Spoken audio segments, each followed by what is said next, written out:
I'd like to introduce Larry Alexander, President and CEO of the Detroit Metro Convention and Visitors Bureau. Larry? Good morning, industry partners and friends. We appreciate having you present with us this morning to talk about this critically important topic as we move ahead to recover from this crisis that we've all been facing. I trust that each of it and every one of you are staying healthy and safe and doing what's required to help us overcome this ordeal. We have a great group here to speak with you this morning to cover this very, very important topic. And we thought it critically important to have a moderator who is well known to our community across this entire city, region, and state. We're fortunate to have with us Vickie Thomas, who is the City Beat and Morning Drive reporter for WWJ News Radio 950. I think we all know Vickie very well. She's been a great voice throughout our entire region over many, many years. But she also holds a very distinguished position.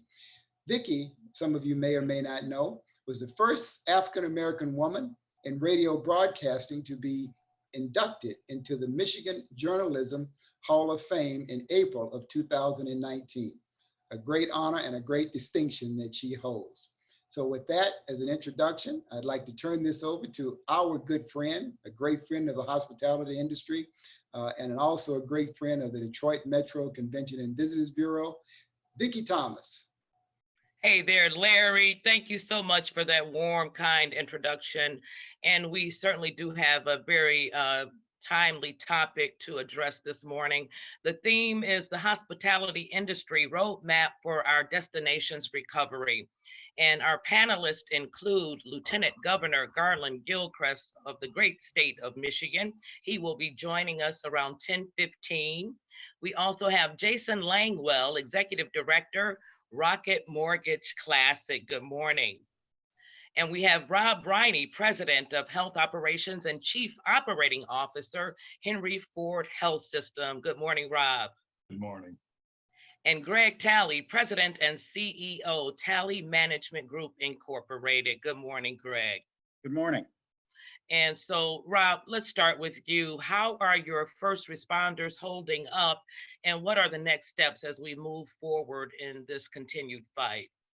Well, good morning, everybody. It's great to be with you. And I would just start off by thanking you for that question, because our first responders have been just absolutely extraordinary. And I've been in healthcare for 40 years, and I've dealt with a lot of different challenges, but I've never seen anything test the fortitude and the resilience of healthcare workers and first responders like this pandemic. Nothing's even come close, quite frankly. And I would tell you that they are in the healing process and continuing to refuel back to that resiliency that makes them all so very, very special. And I do want to start with just a little bit of a framework that's sobering, but then we'll quickly move into what I think is very, very good news. But I think it's important to set the stage. And we have great health systems throughout Southeast Michigan. I'm going to use some statistics that are Henry Ford related simply to give you context, but they really reflect its incredible work that has been done throughout our community. But this pandemic hit the healthcare systems like a tsunami. And we, we found ourselves with record numbers of patients coming in for an infectious disease process that we knew very little about, but we knew it was extremely dangerous at a time that personal protection equipment, PPE, was in drastic shortages based on the demand. And so the ingenuity, the creativity that our healthcare teams had to deploy was something that will be forever etched in my mind, because they were just absolutely phenomenal. And just to give you a little context, this thing hit, and we had just Henry Ford Health System had over 3,800 inpatient admissions for COVID-19. These were seriously ill individuals during a very short period of time, and over 550 of them pass away inside our organization during that time, at a time that our care teams not only had to be the care team, but also the family conduit because no visitors were allowed. And so the emotional fortitude that it took was just absolutely phenomenal. The good news is, though, because of everyone in the state taking seriously the things that we needed to do to break this cycle, we find ourselves today in a much more stable environment. Our hospitals throughout Southeast Michigan are all still treating COVID-19 patients. This has not gone away, and we can't ever pretend that it has. But our inpatient units are now filled with the majority of people that are there for other reasons, you know, kind of your more normal business operations. And that's a great sign, not only for the state rebounding, but for what happens when we all agree and follow protocols. All right, great. So you would say things are getting back to normal somewhat. It's a new normal, A new but normal, right. they're definitely stabilizing. All right, great. Let's move to Gregg Talley. Gregg, the International Association of Alcoholics Anonymous was scheduled to come to Detroit in July with an expected attendance of 40,000 people, utilizing up to 10,000 rooms on peak nights. What went into your decision? And I know it had to be a tough one to cancel that event. Thanks, Vickie. It was a tough one, and it was also an emotional one because of what this event means to the organization of Alcoholics Anonymous, what it means to the local community of Alcoholics Anonymous across the state of Michigan, in Detroit, and in, frankly, about a 4 or 5 state area and crossing the border into Canada. This is a major event, happens once every 5 years. It was also the result of a 15-year selection and planning process. So, I mean, we were in the home stretch here to make that happen. But at the end of the day, we have a duty of care. As planners and as the organization responsible, we have a duty of care to our attendees. But just as importantly, we have a duty of care to the community in which we're holding the event in, as well as a duty of care to our vendors and all the service providers that are required to come together to produce an event of that size and scale and then physically make it happen. And as this just started to roll over us, it just became more and more clear that we couldn't protect our individual attendees. We couldn't ensure the protection of the community. And the last thing we wanted to do at a time like this was layer on potential additional cases into a community healthcare situation that could have been, who knew, operating at a peak period with what was in the community. So a lot of unknowns going into this. At about the same time, look what was happening in the hospitality industry. Layoffs, closures, furloughs. So the very people to help us execute the final mile for this event weren't in place to actually help us do that. And then you get to the point where the border was closed, and Detroit clearly sits right on the border with Canada. Canada is part of our North American Fellowship. So it was just becoming clearer and clearer that this was simply not meant to be over July 4th weekend for our event. So unfortunately, we had to make that decision. Interestingly enough, it was the exact same weekend that TCF announced its changeover from a convention, our main convention facility, to a field hospital. So it was pretty clear it just couldn't happen. All right, and let's move from an event that was canceled to an event that is moving forward. Jason Langwell, Rocket Mortgage Classic. Tell us what made you decide to move forward with this event, and can you describe the decision-making process? Sure, Vickie, happy to do it. Let me just first say I want to thank Larry and everyone for providing this forum for us to get together. I think all of us share in that when I talk to other professionals in other industries, it seems like we're all kind of doing the same thing and that we're kind of learning new ways and trying to teach new ways to others. And I think that's a common thread to all of us. So I just want to say thanks to Harriet and Larry and Angela for this platform. But to answer your question, Vickie, yeah, there were a number of factors that went into deciding to move forward. Both of them kind of probably 2 of them back to our core mission, and that's supporting charity and putting a spotlight and celebrating Detroit. That's why we do this. Many don't know the Rocket Mortgage Classic is a nonprofit organization, and the net proceeds of our event go directly to local charities. Last year, we were fortunate enough and proud to have been able to give over $1.1 million to local nonprofits, which is a tremendous source of pride to me and Larry as well, who sits on our board with us.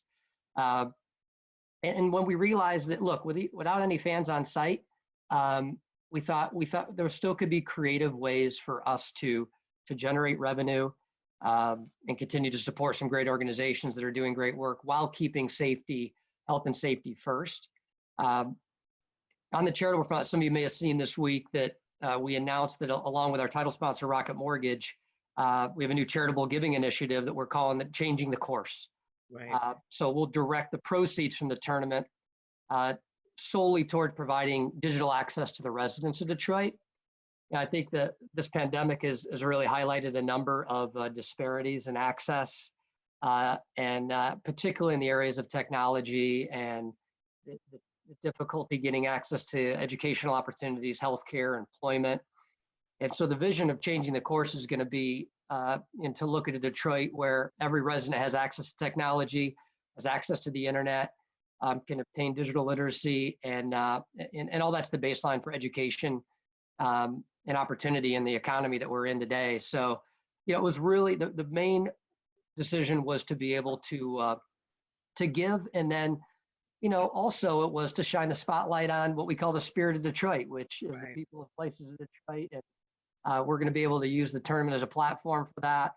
And the incredible things happening here. I think, we're one of the 4 return to golf events, and we're excited to be. And I think because golf is one of the few sports that is currently scheduled to be competing, we expect that even more eyes will be on our great city. And so charity and the spotlight were the 2 reasons. And I think you'd ask about the decision-making process, and it was obviously a very thoughtful and involved one.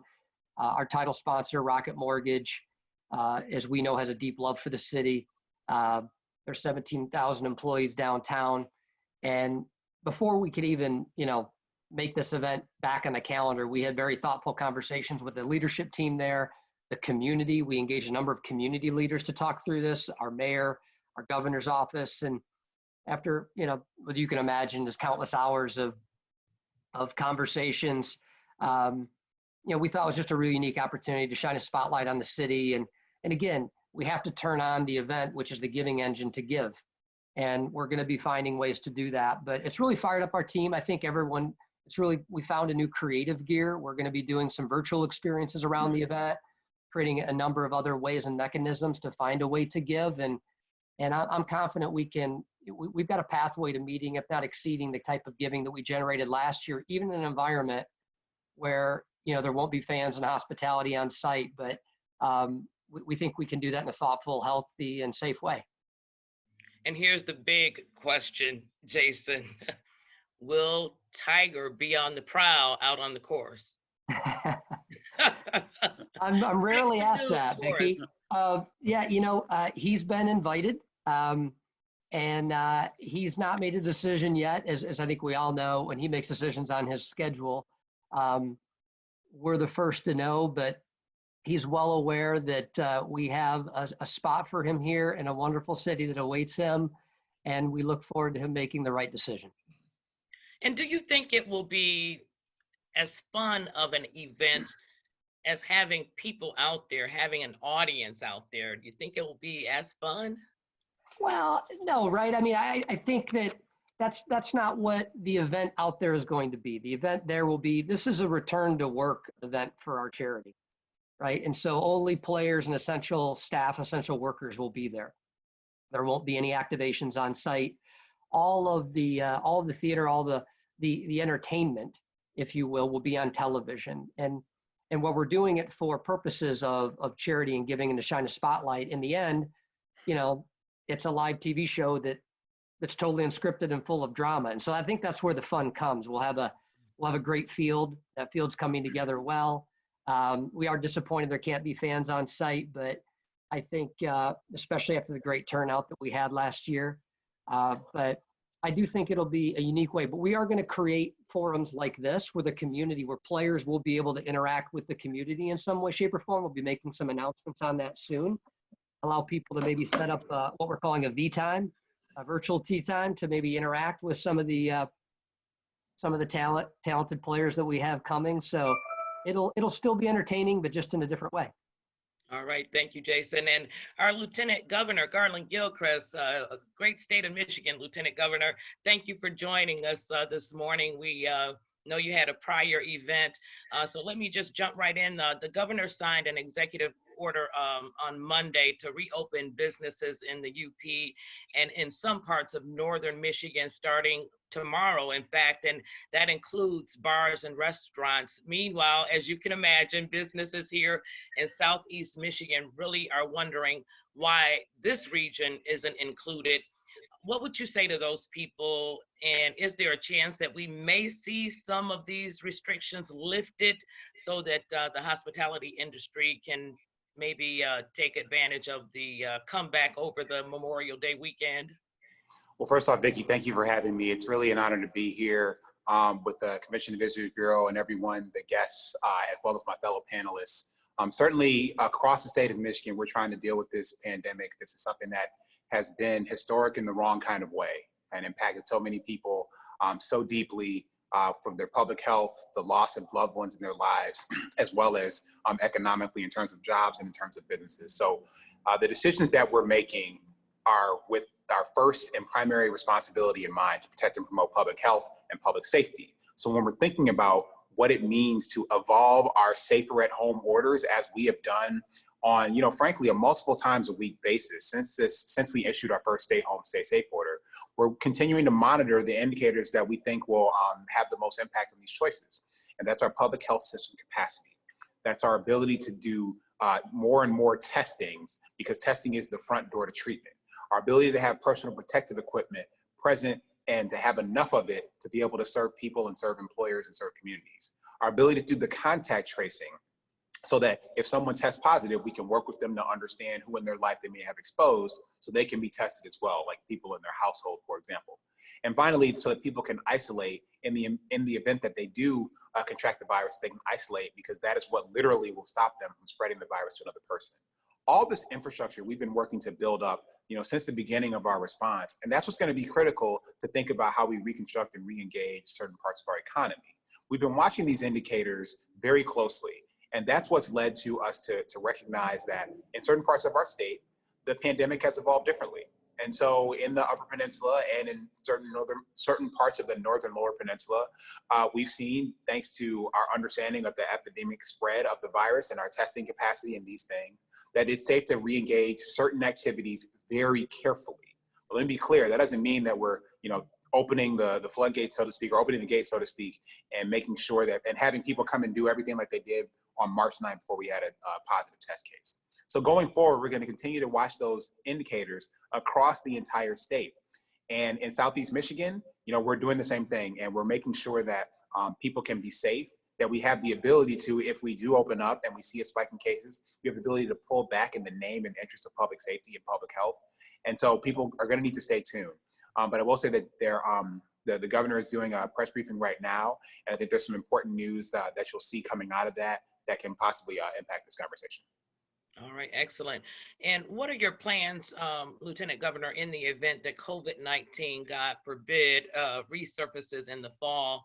But there are some folks who believe that we will see it come back around.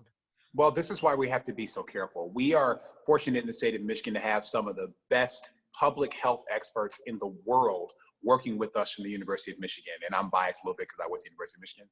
But we're really fortunate to have such experts in public health and epidemiology and infectious disease spread working with us to help us make these choices. And so when we take action on a policy level, those actions are always, and every time I talk about it, every time the governor talks about it, you hear us mention the fact that we need to be careful, and that if things change, if the situation on the ground changes, if the situation with the pandemic changes, we may need to take a step back. That's in the interest of public safety. But let me say why this is so important. Our economy is driven by people, period, full stop. Our economy is driven by people's confidence that when they leave home, to go to a hotel or to patronize a restaurant or to consume a service, that they are safe and that they will be healthy and they're not putting themselves at unnecessary risk. Without that, our economy doesn't work, and certainly tourism doesn't work. So we are focused on people because our people are what's going to drive our economy. And if we need to make a different choice in the name of people, we're going to do that. And as we see the economy reopen, what are the next steps? Certainly, we're going to continue to be as transparent as possible. We've been giving press conferences 3 days a week to let you know sort of how things are evolving and what we're thinking and the types of activity we think may be safe to engage, at least on a small level. And we're going to continue to do that. We also are going to continue to be as transparent about what the inputs are into these decisions. And so going forward, you'll continue to see even more of that. We actually hope to have something that we can display that gives you a bit of a snapshot. You've seen some of those from our press briefings earlier this week in terms of what the indicators are that we're watching, and we're going to have that in a little more consumable form very soon. All right, thank you. And let's move to Rob from Henry Ford Health System. Rob, what type of resources can Henry Ford Health System bring to the hospitality community to really help guests feel safe when we see the reopening pick up here in Southeast Michigan? Well, we share a common goal, if you think about it, which is to make sure that our customers, in our case, patients, feel that we have done everything to make their stay safe and will ultimately meet their needs. And that's the same thing for the hospitality industry as it welcomes back customers. And so one of the things that I think we can contribute is our learnings, and our learnings around how to create a message to consumers that resonates with them, that makes them understand from both a science standpoint as well as a subjective standpoint that we've put things in place to make sure that they are safe. The second thing that we can do is make sure that you understand how to support your employees, because I will tell you, if your employees feel safe, they will convey that message to your consumer base in a very, very significant way. So, for our example, we are advising other companies about what kind of PPE equipment would be required. Should there be screenings? And if those screenings should include temperature checks or, several questions. And that's going to vary depending on the site, but also how to do that. So it's not seen as something that's, kind of off-putting, but rather something that's keeping consumers safe and welcoming them back into the organization. And so, I think that the screening tools can be a big way to achieve that for the hospitality industry. As it matures, we'll also be able to offer both diagnostic testing as well as antibody testing. And as we know, we're gaining capacity on a daily basis to do that. And we're also gaining confidence in the quality of the various antibody testing so that we make sure that as we're providing that support, we have a comfort level that it's providing the level of accuracy that everyone needs. So I think there's a lot of ways we can partner to help create an environment that is easy. And I'll give you one quick example. When we started mandating temperature screenings for our employees and for our patients, the first couple of days, it was clunky. And it was not an easy flowing experience, but we quickly learned from that experience to where now it's really just a very comfortable process for people to enter our buildings and something that they now feel is part of a welcoming and making sure that they're safe. So we can apply those lessons to the hospitality industry. All right, and let's move to Gregg, Talley Management. Gregg, what does the meetings industry look like post-COVID-19 in your opinion? Well, that is certainly the $64,000 question that the whole industry is really trying to figure out. And it happens on so many different levels. And that's part of the challenge we're all going to be experiencing together. First of all, what is safe? What is the new expectation as it relates to attendee safety and expectations around social distancing? And when you think about the meetings and event space, that affects everything, right? That affects every step along the journey that someone is taking, whether they're coming for tourism or they're coming for a meeting or an event. That journey has potential points that create challenges and that we're going to have to address as a full industry as to how we make them feel comfortable. So there's the whole issue about what we need to do to ensure the safety and hygiene of our attendees. and then deal with their fear, their ongoing fear about how safe is travel for them, and then how safe is every point of contact I'm going to have along the way. So that's one aspect of this.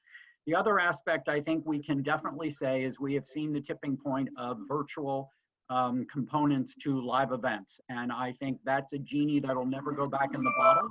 I think that's going to have dramatic impact on the events industry as people make decisions and as, frankly, corporations, individuals, and organizations start to realize, maybe I don't have to be at every meeting I've historically always gone to, on site, live. Maybe I can consume some of the information and experience I'm looking for in a virtual capacity. That's what we're all dealing with right now. That's why we're doing this today. And organizations are learning it can be done and is appropriate in certain circumstances. And then that means, okay, what do we step back and what does that mean about the events that are going to continue? And how do we continue to make them experiences that people are willing to come to and feel safe coming to? So it's a complex challenge to sort out what we need to do logistically, what we need to overcome from an attendee reluctance or worry about travel, and then how do we continue to create events that are going to accommodate both those who are willing and able to travel in person and those that may not be willing and able to do that. And I think that ties into the science about where are we on a vaccine, where are we about testing, because all of that plays into attendee confidence of making a decision to attend. And that's going to be, we're kind of stepping into this all together at some point during this fall when public health officials tell us it's actually safe to gather. I mean, one of the things that I think is really interesting is there's been a meta-analysis of the contact tracing that's been done globally. And the #1 place where people get this infection is indoor large gatherings. That's a problem.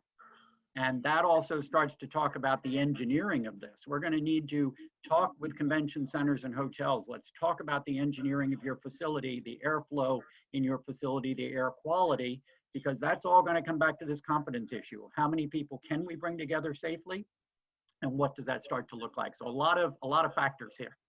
And what sectors of the meetings industry are you seeing recover now? Which ones do you think will likely be the first to come back?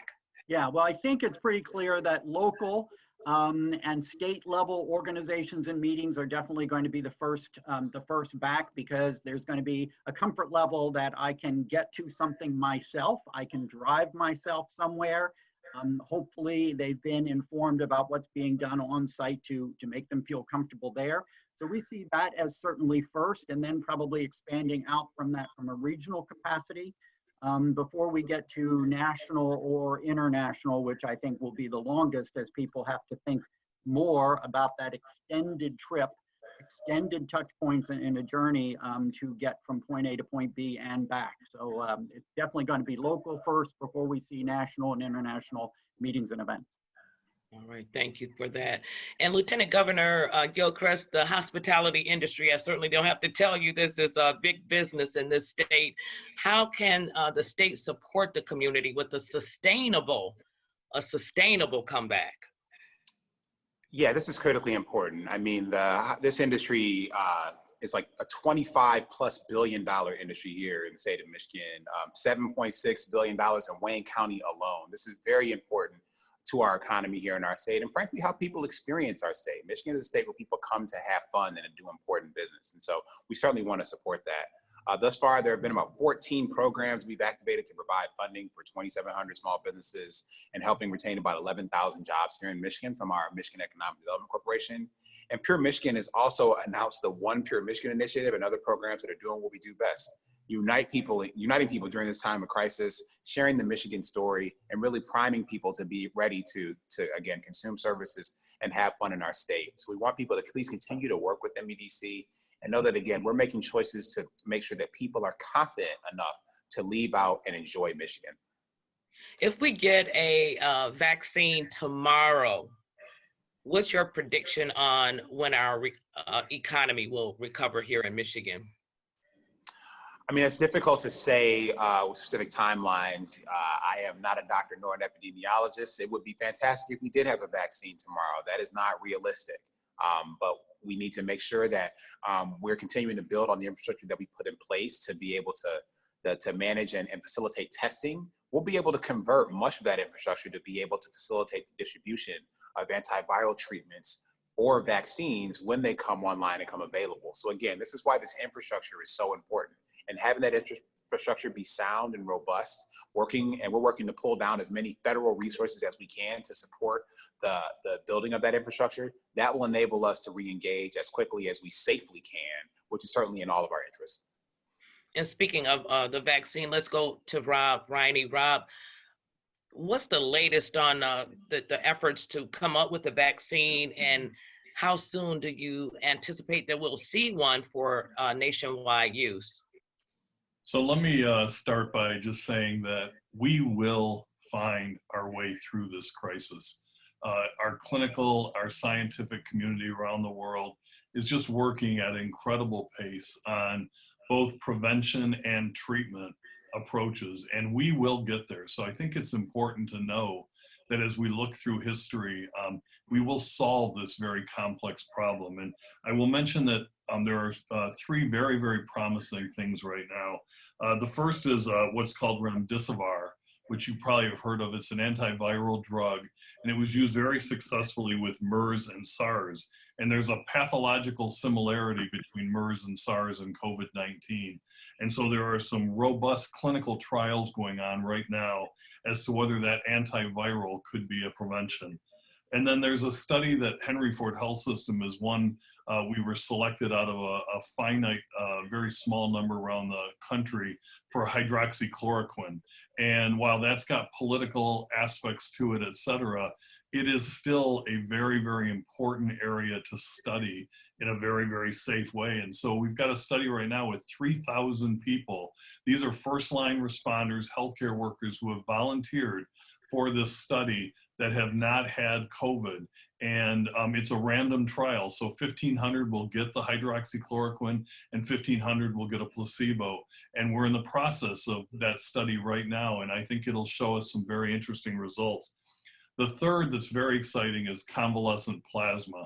And that's to take an infected patient's blood, separate the plasma and the antibodies in that plasma, and then reuse it to treat people with COVID-19. And I will tell you a very personal, quick story. One of our physicians contracted COVID-19 and went very, very downhill in a very quick way and was in our ICU on a ventilator, and a very healthy individual, I might add, and not expected to live. And in fact, had his goodbyes with his family via an iPad. And we were able to use convalescent plasma on him. 4 days later, he was discharged from the hospital and did an extensive interview with CNN and other national media, and continues to do well. So I share this because it's important that we understand with an optimistic lens that there's just some incredible work on the verge of breakthrough. And then finally, Vickie, to your question about vaccines, there are scientific communities all over the world that are looking and working actively 24 hours a day on creating a vaccine. And I am optimistic that a vaccine will be created sooner than a normal kind of track for development of vaccines. But I think it's important to remember that there's a difference between creating a vaccine and being in a position to produce the amount of vaccine that would be required worldwide for this kind of protection. And so I think even in the most optimistic point of view, we may get a vaccine created early, but we are still looking at, in all likelihood, a pretty extended period of time before the production could be such that we could really have certainty, probably well into 21. Okay, thank you, Rob. And Jason Langwell, let me ask you this. Why do you think having a live event at this time is so significant? Well, yeah, I mean, I think everybody would agree with me that we're all eager to get back to some form of a new normal in our lives. And I think for many of us, sports plays a big part in that, right? Especially live sports. We're live sports is all about, the intrigue of it is it's that unexpected anticipation of what's going to happen next. And we're missing that right now. We're used to seeing that on a golf course or on a baseball, we're used to that. We love that. And so I think we wanted to play. I mean, look, our title sponsor and us as an event, we want to lead. There's a saying that's used a lot that I hear our title sponsor use. It says leaders lead. And I think we want to be a leader in trying to get back to some form of this new normal. And I think live sports provided that. I know I felt that way watching a little bit of live golf this last weekend. It started to feel, a little bit more like it was a little bit of a return, an appropriate return, and a safe return to some form of normalcy. And so I think that's why we're focused on it right now. And I think too, it's an opportunity to innovate and do different things. I think putting together a live event in this new, safe way is something that, as everyone was saying, is going to have to get figured out. And the only way to figure it out is to go about and do it. And it's back to that learning and teaching new ways. I think we as an industry are going to have to do a lot of that with each other. And fortunately, I think we'll have the benefit of technology and collaborative forums like this to help learn new ways for other and teach new ways from other to make live events as entertaining and as safe as they can possibly be. And you mentioned safety. What kind of measures are you all taking the tournament, the PGA, to make sure that the participants are safe? Yeah, no, health and safety of everyone involved in the tournament is the number one on the priority list. Players, officials, everyone in the host community that we have here in Detroit. That's what our focus is. We're taking additional measures to re-envision the tournament, detail by detail, make sure every aspect of the tournament operations is well thought out and safe. We're collaborating with the tour, a lot of local government, health officials. I spoke a lot with some of Robert's colleagues, Henry Ford. We'll be very diligent. We're going to follow all the local state guidelines that are in place. We may incorporate some additional testing than maybe even some of our other tournaments choose to do, but we're confident we're taking the smartest approach in. I mean, when you think about it, our original goal was to bring crowds together and create like the stadium-like atmosphere, right?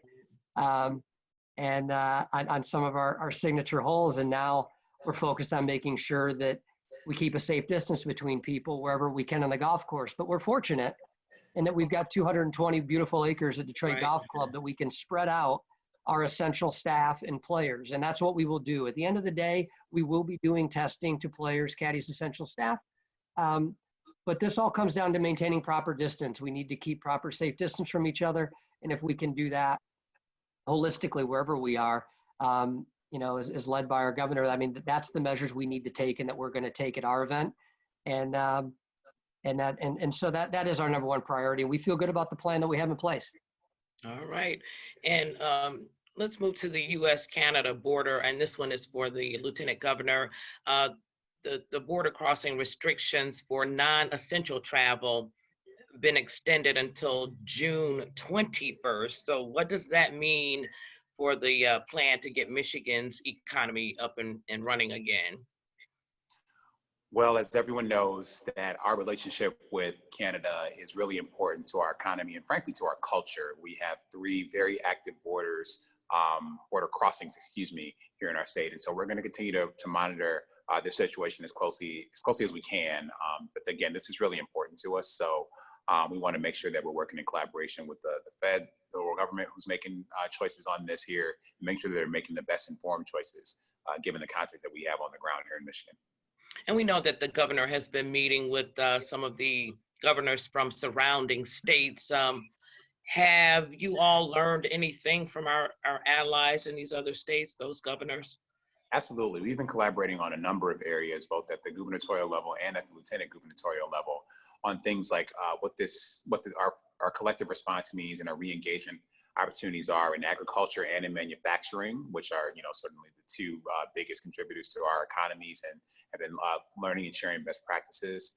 I also say that the other states have been very interested in the work that we've been doing on racial disparities when it comes to impact of COVID-19. And I think a piece of that we haven't been talking about as much has been the impact of minority-owned businesses in terms of that differentiated impact. And certainly when we're engaged in the conversation that we're having right now today and looking at how we can make sure that these businesses have the opportunity to reconstruct themselves and their identities and ultimately thrive in our thriving economy that will return to us, we want to make sure that those businesses are well represented and that there's opportunity for new entrepreneurs to participate in that part of our economy going forward. And so that's certainly been part of the conversation as well with our neighboring states.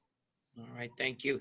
And Greg, Talley, how does a destination galvanize as one to really support the meetings industry? Well, first of all, I think the Detroit hospitality community has a great history of that already. It's one of the reasons we chose Detroit 15 years ago to host our event that was scheduled for July 4th weekend, was because there was that spirit of coming together as one. Generally in our industry, that's headed up by the Convention and Visitors Bureau, and Larry and his team are second to none. Nationally, as you know, it is the oldest bureau in our country in terms of promoting a destination and galvanizing, to your point, a destination about the direction it needs to go in. So I think it's really kind of doing more of that, and obviously even more in terms of what you're communicating, how you're communicating out to your customers and stakeholders, that it be with one voice, and that it be consistent and on message about what we want to say about Detroit, about what we want to say about the greater Detroit area, being open for business, how it's conducting business, and how it's ready to do business with us as customers in this new environment that we're all going to be moving into. And how can destinations really help mitigate the risk of meeting planners and conventions? That is certainly going to be the single biggest issue going forward, right? Is we all don't know. So part of this means, as we look at contracts, as we look at the things that have been very typical in our industry over the course of certainly the last 10 to 15 years, we're going to need to do a little bit of a reset together. And that's going to mean some flexibility. Because I don't think anybody could be in a position to tell you if we were holding, or Jason, if his event were open to the public, how many would come? If I were to host an event now over July 4th weekend, how many people would actually come? We don't know. So as we go into this together, we're going to have to be flexible. That speaks to a partnership that has always existed between the supplier hospitality community and the customer side.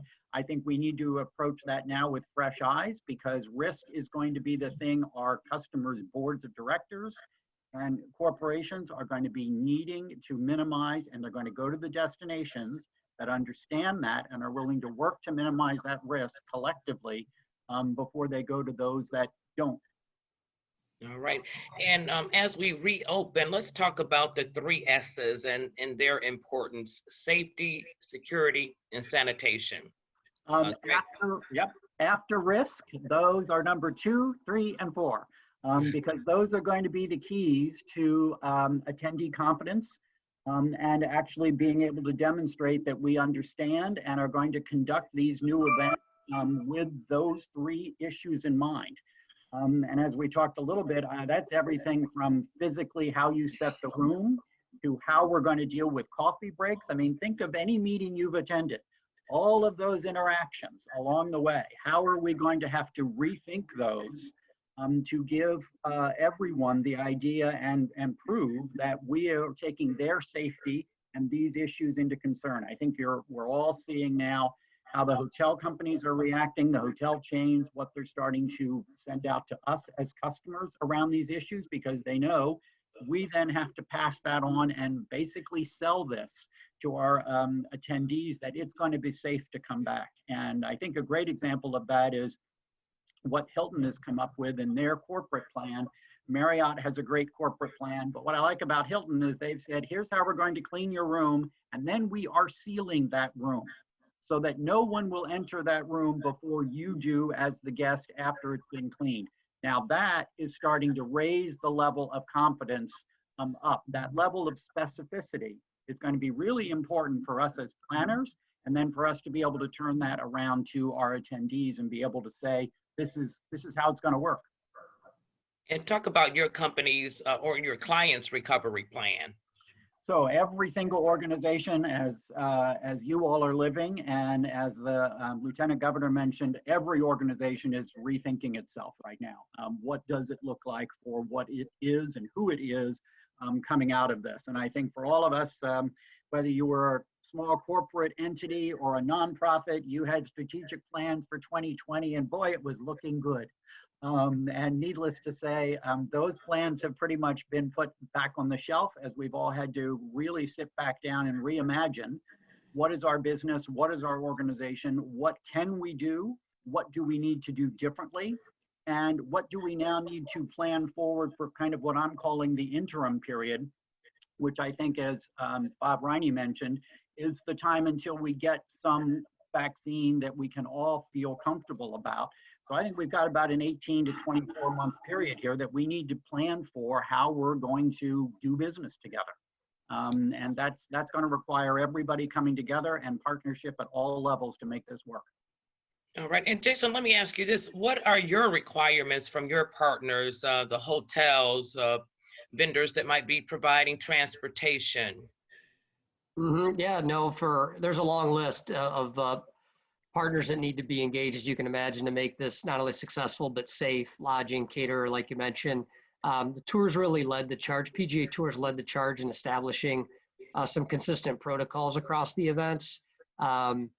Everything that you can imagine, but there's some flexibility within there, but ultimately it comes down to, the same things that we've been talking about here, sanitation, cleaning and disinfecting, practicing social distancing. We're asking every vendor to provide us their policies. We're publishing a number of those policies. The players that are coming into Detroit, the caddies, are going to be staying at some of our hotels, and they want to know, and rightly should, what are those practices in place that Gregg was just speaking to. And we're fortunate to have some wonderful hotels here that have amazing protocols in place that have provided that safety, that security, that peace of mind to know that when they come here, it'll be a safe environment for them to come in. So we've got a number of them, including, we'll have, PPE be available for everyone on site. We'll be having, there'll be a number of hand sanitizers for those essential staff that are there. We'll have social distance committees that will be in place on site that aren't just watching the essential staff and players, but also our vendors, to make sure that we're helping everyone remind each other, these are our protocols in place. Please keep your distance, and enforcing those on site at our event. All right, and before we move to Q&A, and we're almost there, one final question for each panelist. Tell me how this pandemic has impacted you, either personally or professionally, and we'll start with the Lieutenant Governor. This pandemic has been something that's hit too close to me, just like it's hit too close for thousands of people in the state of Michigan. I've lost 20 people in my life to COVID-19, and this is something that we have to think about every single day. These questions, these issues of numbers and statistics, these are real people involved here, and that is why people will always be what drive our policy choices. And as we think about, again, the economy and what re-engagement and reconstruction looks like, we need to have that always be centered in people, because my cousin or my father's oldest auntie or my old basketball coach, those people cannot return to us because they've succumbed to COVID-19. So we need to be grounded and we need to be real in what we're thinking about as we make the choices now and how we respond. All right. Riney, how about you? Similar story. I mean, one of my closest friends died of COVID-19 early on, and it left an incredible mark as I was leading, an organization through dealing with this at all levels and having a very personal, heartbreaking story at the center of everything that I have done. I do want to just segue for 1 second to, I think, a win-win, because there's a ultimate desire in the community to reward and recognize all these healthcare heroes, and they deserve it. And we also need to jumpstart our hospitality industry. And so as hotels get through the sanitation processes, you also have to build consumer confidence. And one of the ways to build consumer confidence is to get people in the rooms, get people feeling safe. And I think there's a way to marry these two. by some kind of a very creative program that rewards healthcare workers with, in essence, a weekend, a staycation, if you will, something in the local community. They're a discerning group. They know what safety looks like. They know what sanitation looks like. And I think if you get them staying and feeling great about that experience, they've been rewarded. But think of the message it sends and the confidence in consumers that we're back, we're open, we're safe, and we're welcoming you. All right. How about you, Gregg? Well, we operate globally in the event space, and as everyone has been talking about, that's been completely turned on its ear. But I also have friends and family literally around the globe, and watching how this has played out and impacted them, or frankly, to my family that's in Africa, it's still playing out as to how this is going to impact family in Africa. So it has affected all of us on both levels, and it's going to continue. All right, Jason. Yeah, no, on a personal level, I think it's provided an opportunity to really get close to the people that we love and we surround ourselves with. A disguised opportunity there, I suppose, and a fortunate one to kind of hone in on what's important, and who's important in your life. And on a professional level, yeah, I would say it's while unfortunate, it has it opened up disguised opportunities for us to kind of change the way that we think hard, look at more new things and think about them differently is a good exercise in any environment, and especially during these challenging ones. And so it's been in many ways, in spite of all the unfortunate happenings, refreshing to see individuals and people and teams kind of come together to kind of collaborate and try to figure out a way to forge forward. All right, great, thanks. We're going to move to some of the questions submitted by the attendees during the registration process. And Lieutenant Governor, I think this one is directed toward you. Many people feel ready to resume a new normal that includes social distancing, wearing face masks, caution, and obviously common sense.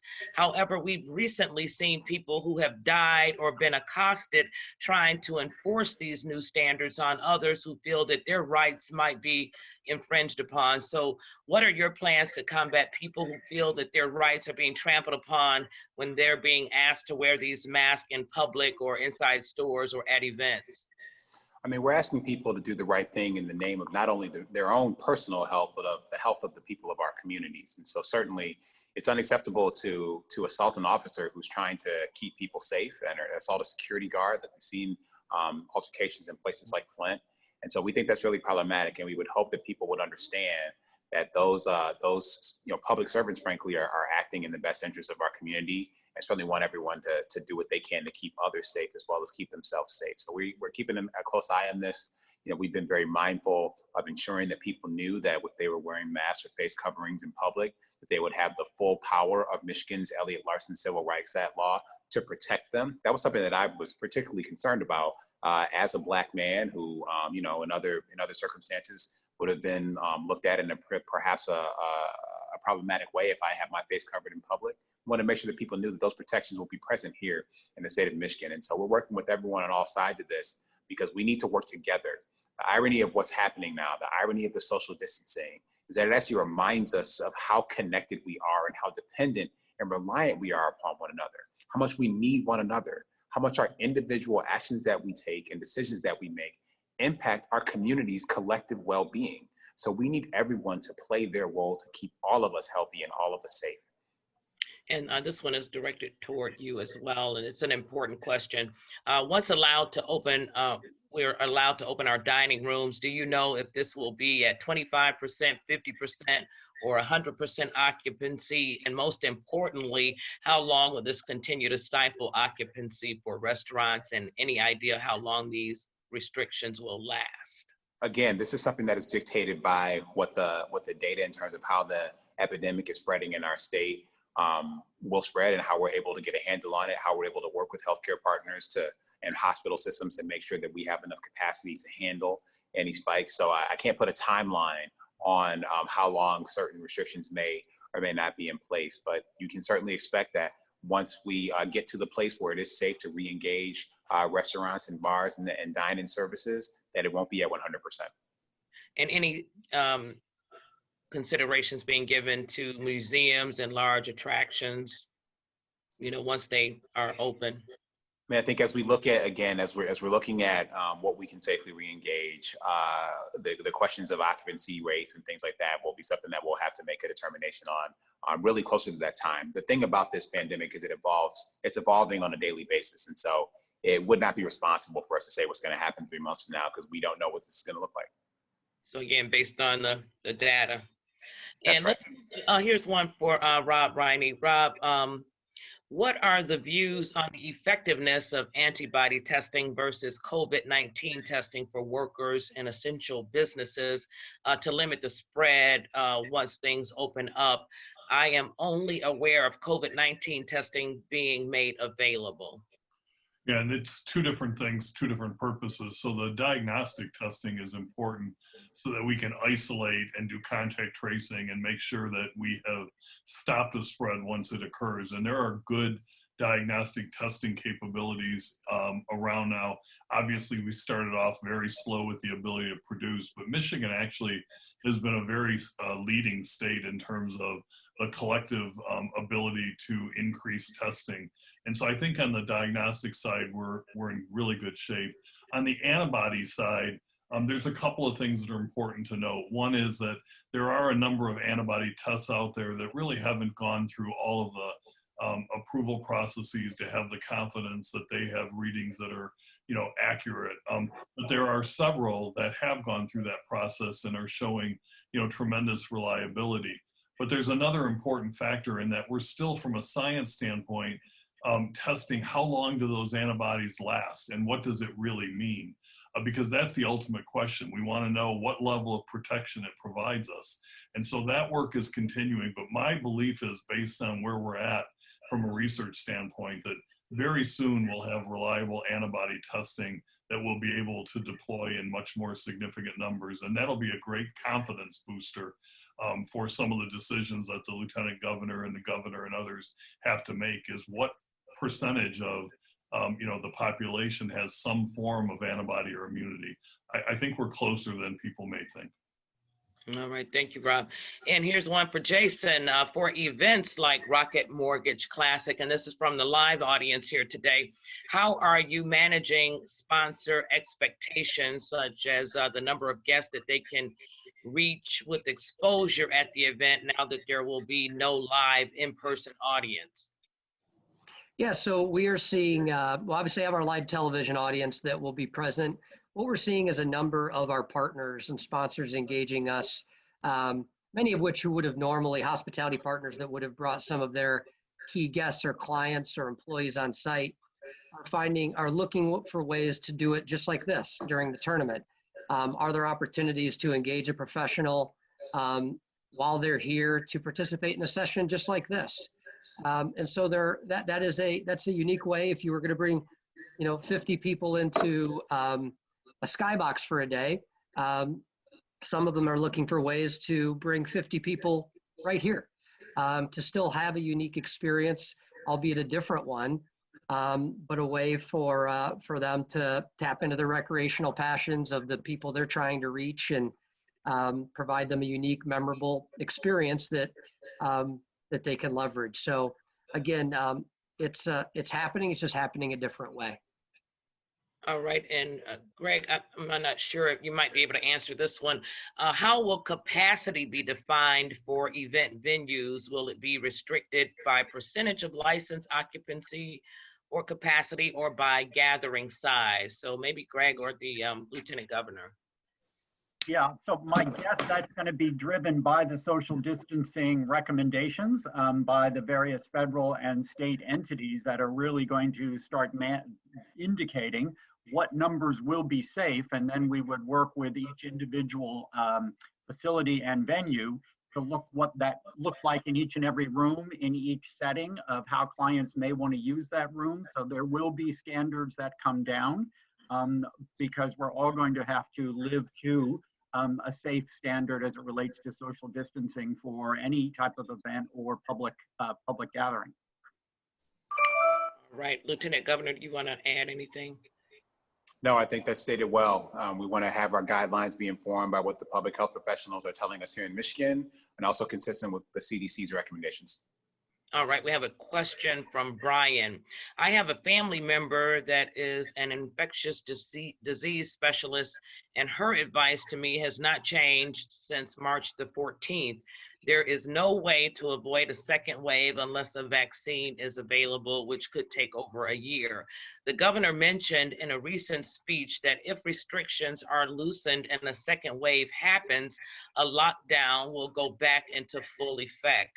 Is the target of the governor's office to totally avoid a second wave by restricting things? I mean, our intent, yeah, I mean, our intention is to make sure that, well, first of all, let me start at the beginning. We are learning more and more about the coronavirus and COVID-19 every single day. This is a novel virus. There to date is not an approved and not widely distributed antiviral treatment nor vaccine. So we are learning about this every day. We're learning about complications.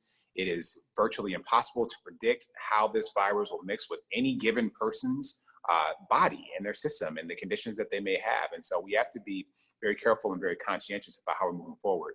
We are trying to make sure, one, that we have the public health and hospital system capacity to handle a surge in cases of COVID-19 and coronavirus. That was why we took the steps that we did, and working with partners like Henry Ford Health System and others around the state, they built that surge capacity. We established alternative care sites in places like Detroit at the TCF Center and at the Suburban Showplace in Oakland County to be able to be prepared for that surge. Thankfully, because people in Michigan stepped up and did the right thing and responded well, we did not need to use that 1,000 bed center at TCF or the fully utilized Suburban Showplace.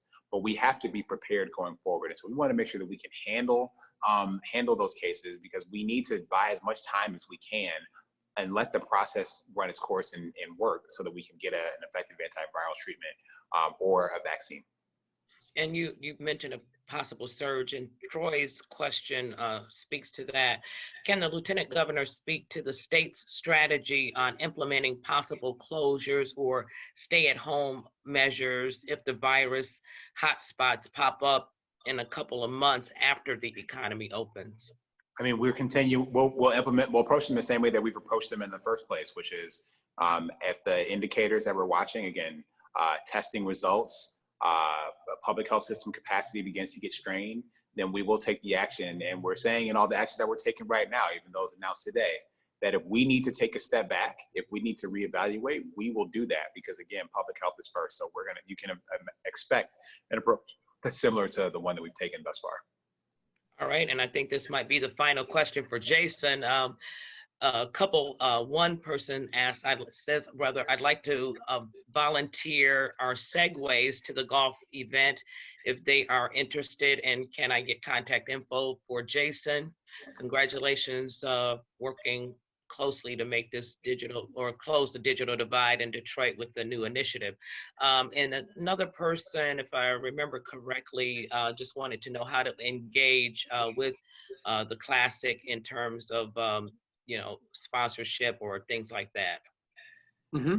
Yeah, anybody that wants to engage or communicate can reach out at sponsorship@rocketmortgageclassic.com is the email address, even for things like services that were offered, and thank you for doing that. That's the best way to reach out to get involved and or provide support, which we appreciate. All right, excellent. Well, thank you all so much. Very insightful discussion this morning.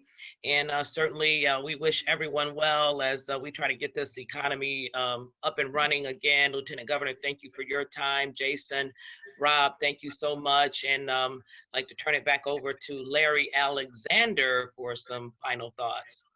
Well, thank you very much, Vickie. And I want to add thanks to everyone. Lieutenant Governor Gilchrist, I know the amount of time that you have is not a lot, but we appreciate you taking the time to come and address our industry partners. And we know that you and Governor Whitmer are really working very hard to be sure that everything you articulated is done the correct way.